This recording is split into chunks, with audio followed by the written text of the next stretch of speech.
अस्सलाम वालेकुम, मेरा नाम सईदा मरियम मुमताज़ है और आज हम कंप्यूटर साइंस पढ़ेंगे जब 10th क्लास। और चैप्टर नंबर है हमारे पास 5, लूप कंट्रोल स्ट्रक्चर। हमारे चैप्टर का नाम है। अभी तक हम जितनी भी प्रोग्रामिंग पढ़ चुके हैं चैप्टर नंबर 4 तक, वो सिक्वेंशियल प्रोग्रामिंग्स हैं, बेसिक्स हैं और सिलेक्शन स्ट्रक्चर्स हैं, जो कि इफ़ एल्स और एल्स इफ़ है, स्विच स्ट्रक्चर्स हैं, नेस्टेड स्टेटमेंट्स हैं। तो ये जो स्टेटमेंट्स हैं ये हम लोग अभी तक पढ़ चुके हैं। अब हमारे पास जो कॉन्सेप्ट है आज का वो लूप है। लूप हम लोग क्या कर रहे होते हैं लूप हमारे पास एक रेपिटेशन स्ट्रक्चर है। रेपिटेशन का मतलब होता है अगर हम एक ही काम बार बार नंबर ऑफ़ टाइम्स रिपीट करना चाह रहे हैं तो हम लोग उसके लिए लूप का यूज़ करेंगे। लूप हमारे काम को बहुत ही ज़्यादा आसान बना देती है और इसमें बहुत ही ज़्यादा जल्दी काम हो जाता है। ठीक है, हमें ज़्यादा स्टेटमेंट्स नहीं लिखनी पड़ती प्रोग्रामिंग में। तो अगर मैं आपको इसकी लूप की एक एग्जांपल दूँ तो लूप क्या होती है कि अगर फ़र्ज़ करें हम लोगों ने 1 से लेके 5 तक नंबर्स को प्रिंट करवाना है, तो हम लोग क्या करेंगे।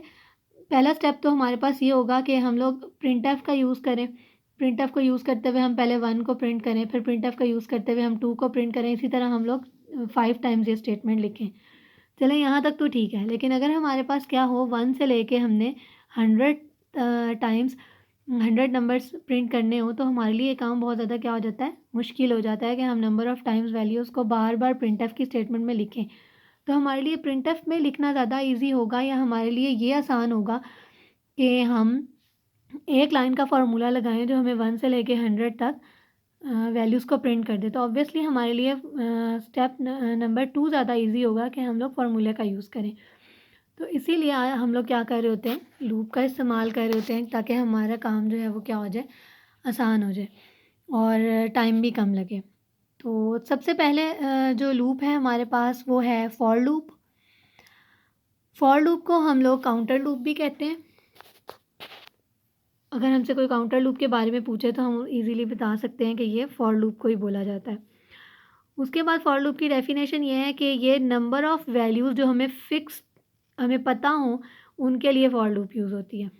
ठीक है, यानी बार-बार ब्लॉक ऑफ स्टेटमेंट्स को हमने बार-बार अगर रिपीट करना है तो हम उसके लिए क्या करेंगे, फॉर लूप का यूज़ करेंगे। जैसे हमने यहाँ पे एक एग्जांपल देखी कि हम लोग क्या करें, यहाँ पे प्रिंटफ की स्टेटमेंट बार-बार रिपीट हो रही हैं तो हम उसके लिए क्या करेंगे, बार-बार उसको लिखना पड़ेगा। तो इस वजह से हमारे लिए काम को आसान बनाने के लिए हम लोग एक जो पहला हमारा मेथड है वो है फॉर लूप। इसके अलावा और भी बहुत सी लूप्स यूज़ होती हैं। फॉर लूप है, व्हाइल लूप है, डू व्हाइल लूप है।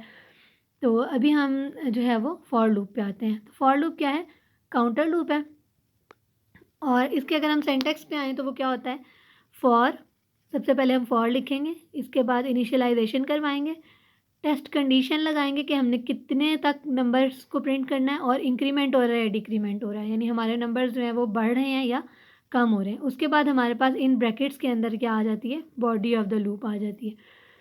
फिर अगर हम इसी में इस सिंटैक्स में अगर हम लोग वैल्यूज़ इनिशियलाइज़ करवाएँ तो वो क्या होंगी, उसको अगर हम देखें तो वो ये हैं। सबसे पहले हमारे पास फॉर का कीवर्ड जो है वो जैसे यहाँ लिखा है एज़ इट इज़ आ जाएगा। उसके बाद सबसे पहली वैल्यू क्या है, i इक्वल टू 1 है।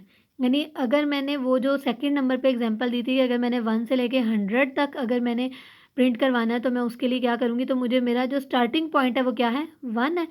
तो मैं यहाँ क्या लिखूँगी, i इक्वल टू 1। और उसके बाद हमारे पास क्या आ जाती है, कंडीशन आ जाती है। कंडीशन का मतलब ये है कि जाना कहाँ तक है, कहाँ तक नंबर प्रिंट करवाने हैं। तो नंबर ऑफ़ वैल्यूज़ कहाँ तक प्रिंट हो रही हैं, 100 तक। ठीक है, तो हम लोग क्या लिखेंगे, i की वैल्यू जो है वो 1 से लेके लेस देन इक्वल टू 100 तक चलेगी और ये हमारे पास क्या हो रहा है, इंक्रीमेंट और डिक्रीमेंट हो रहा है। यानी कि अब हमें कैसे पता चलेगा इंक्रीमेंट है या डिक्रीमेंट है, हम लोग यहाँ से देखेंगे 1, 1 के बाद 2 है, यानी 1 और 2 के दरमियान में +1 का इंक्रीमेंट हो रहा है। ठीक है, इसी तरह 2 और 3 के दरमियान में +1 का इंक्रीमेंट हो रहा है। इसी तरह हम सारा देख सकते हैं कि 1 का इंक्रीमेंट है तो हम क्या करेंगे, i प्लस प्लस या i प्लस 1 भी हम लिख सकते हैं। उसके बाद ये तो हमने फार्मूला लगाया, ये जस्ट एक फार्मूला हमारे पास 1 से 100 तक को प्रिंट नहीं करेगा। अगर हमने आउटपुट लेनी है, आउटपुट में 1 से 100 तक अगर हमने लिखना है तो हमें उसके लिए प्रिंटफ की ज़रूरत है। तो हम लोग क्या लिखेंगे यहाँ पे, प्रिंटफ %d और यहाँ क्या होगा, ये इंटीजर्स, क्योंकि हमने इंटीजर लिया है तो इसलिए हमारे पास क्या होगा, %d का यूज़ होगा और ये हमारे पास क्या होगा, i, क्योंकि हम i में वैल्यूज़ ले रहे हैं ना तो i की वैल्यूज़ यहाँ पे प्रिंट हो जाएंगी। ठीक है। तो ये था हमारे पास छोटा सा एक पीस ऑफ कोड है, यानी अभी मैंने इसको इनिशियलाइज़ कहीं नहीं करवाया वेरिएबल को, और इसके अलावा मैंने हेडर फाइल्स कहीं नहीं लिखी, लेकिन क्या है कि ये हमारे पास ये नंबर ऑफ़ वैल्यूज़ हैं। तो ये हमने अगर प्रिंट करनी है तो ये इसका जस्ट एक पीस ऑफ कोड मैंने लिखा है। मैं इसका पूरा प्रोग्राम आपको लिख के दिखाऊंगी। अगर हम लोग बुक पे देखें तो बुक पे हमारे पास क्या है, ये वाला प्रोग्राम है। ठीक है, ये वाला प्रोग्राम है। हम पहला प्रोग्राम करेंगे और स्टेप बाय स्टेप मैं आपको बताती जाऊंगी कि किस तरीके से हम लोग इन वैल्यूज़ को प्रिंट कर रहे होंगे और किस तरीके से हम इसका इस्तेमाल करेंगे। तो आ जाते हैं प्रोग्राम की तरफ। प्रोग्राम में हम क्या करेंगे, सबसे पहले जो हम काम करेंगे वो हेडर फाइल डिक्लेयर करवाएंगे। जैसा कि हमें पता है कि हमारे पास सबसे पहली जो हेडर फाइल होती है, मेन हेडर फाइल, वो हैश इंक्लूड stdio.h होती है, जो कि इनपुट और आउटपुट के फंक्शन को सपोर्ट करती है। इसके बाद जो हमारी दूसरी आउटपुट है हेडर फाइल है, वो क्या है, conio.h है, जो कि कंसोल इनपुट आउटपुट फंक्शन होता है। उसके बाद हमारा यहाँ पे क्या होता है, वॉइड मेन का फंक्शन होता है। इसके बाद हम मेन की बॉडी पे आते हैं। तो मेन की बॉडी पे हम क्या आएंगे, हमने यही वाला प्रोग्राम करना है कि हमने क्या करना है, 1 से लेके 5 तक वैल्यूज़ को प्रिंट करवाना है। तो हम लोग क्या करेंगे, यहाँ पे हमने एक ही काम है, हमें ज़्यादा वेरिएबल्स नहीं चाहिए, हम एक ही वेरिएबल लेंगे। तो एक ही वेरिएबल हमारे पास क्या है, इंट जे ले लेते हैं हम। जे ले लिया। इसके बाद हमने क्या करना है, फॉर स्टार्टिंग पॉइंट हमारा क्या है, 1 है। ठीक है, for j equal to 1, j test condition क्या लगेगी, j less than equal to 5, या हम यहाँ पे जे लेस देन 6 भी लिख सकते हैं।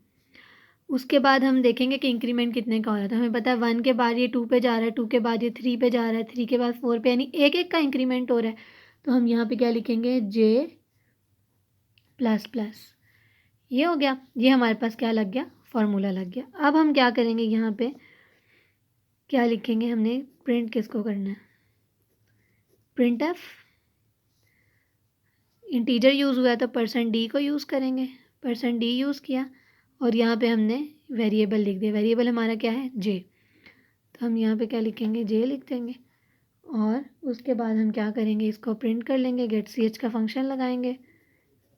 इसका पर्पज़ हम पहले पढ़ चुके हैं। तो ये क्या होगा, प्रोग्राम लिख दिया। अब इस प्रोग्राम को अगर हम देखें तो हमने क्या किया, जस्ट हमने इसमें हेडर फाइल्स डिक्लेयर की हैं। हेडर फाइल्स डिक्लेयर करने के बाद हमने मेन का फंक्शन यूज़ किया। मेन के फंक्शन के बाद हमने एक वेरिएबल यूज़ किया। वेरिएबल के बाद हमने इसमें जो हमारा पर्पज़ था 1 से लेके 5 तक वैल्यूज़ प्रिंट करने का, वो हमने कर लिया।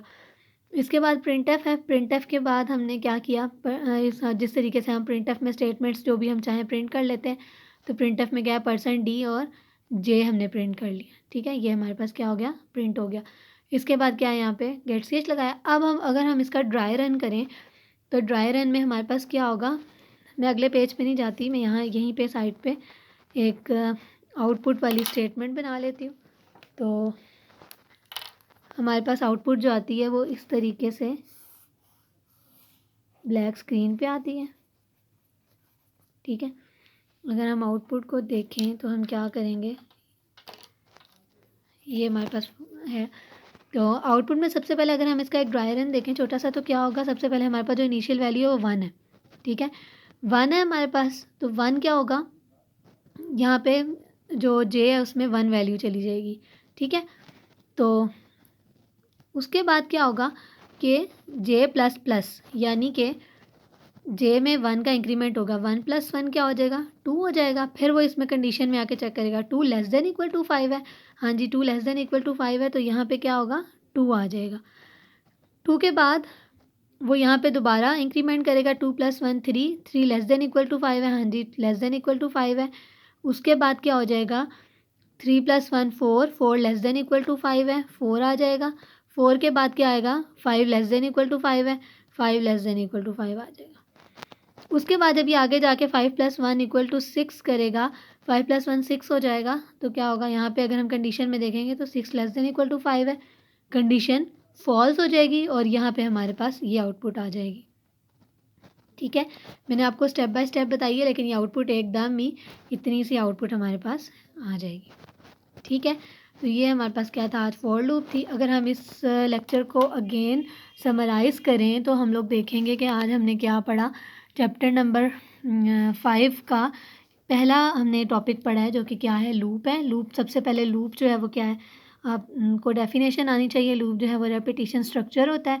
फॉर लूप को जो है वो फॉर लूप, फिर हमने देखा फॉर लूप जो है वो क्या था, काउंटर लूप भी इसको बोलते हैं। फिक्स नंबर ऑफ़ टाइम्स के लिए आइट्रेशंस को ये बार बार रिपीट करती है। आइट्रेशन कहते हैं एक काम का बार बार होना या रेपिटेशन होना। फॉर लूप का जब हमने सेंटेक्स देखा तो वो क्या था कि फॉर इनिशियलाइजेशन, टेस्ट कंडीशन और इंक्रीमेंट डिक्रीमेंट और बॉडी ऑफ द लूप। जब हमने देखा कि अगर हमने 1 से लेके 100 तक वैल्यूज़ को प्रिंट करवाना है तो हम कैसे करवाएंगे, तो हमने देखा कि सबसे पहले अगर हम जो नंबर को इनिशियलाइज़ करवाएंगे वो अगर 1 है तो 1 से इनिशियलाइज़ करेंगे। 1 से 100 तक करना था 1, टेस्ट कंडीशन हमने लगाई i less than equal to 100 और 1 का इंक्रीमेंट हो रहा था इसलिए हमने 1 का इंक्रीमेंट लगा दिया। प्रिंटफ जो है वो क्या है, प्रिंटफ में हम %d का यूज़ करेंगे क्योंकि हमने इंटीजर का यूज़ किया है। और इसके बाद हमने क्या किया, i जो हमारे पास वेरिएबल है हमने उसको प्रिंट करवा लिया।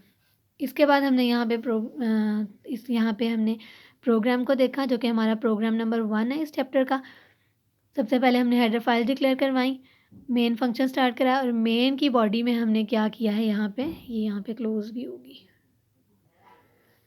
तो मेन की बॉडी में हमने क्या किया, यहाँ पे हमने सबसे पहले इंटीजर्स j एक वेरिएबल लिया, फिर हमने 1 से लेके 5 तक करवाना था तो j equal to 1, initial value हमारी 1 थी, जाना हमने 5 तक था और j प्लस प्लस। इसके बाद प्रिंटफ में इंटीजर था तो हमने %d का यूज़ किया, कॉमा लगा के जो वेरिएबल था उसकी वैल्यूज़ को प्रिंट कर लिया, गेट ch यूज़ किया और हमारे पास आउटपुट जो है वो ये 1 2 3 4 5 आ गई। इंशाल्लाह नेक्स्ट वीडियो में मैं कोशिश करूँगी कि इसको मैं आपको डेफ में एग्जीक्यूट करके दिखा दूँ ताकि आपको आउटपुट का आइडिया हो जाए कि आउटपुट हमारे पास किस तरह की आती है और हम इसके प्रोग्राम को किस तरीके से लिखते हैं। तब तक के लिए अल्लाह हाफ़िज़। हमारी वीडियोस को देखते रहें और चैनल को ज़रूर सब्सक्राइब करें और बेल आइकन को प्रेस करें ताकि आपको वीडियोस की अपडेट्स मिलती रहें। अल्लाह हाफ़िज़।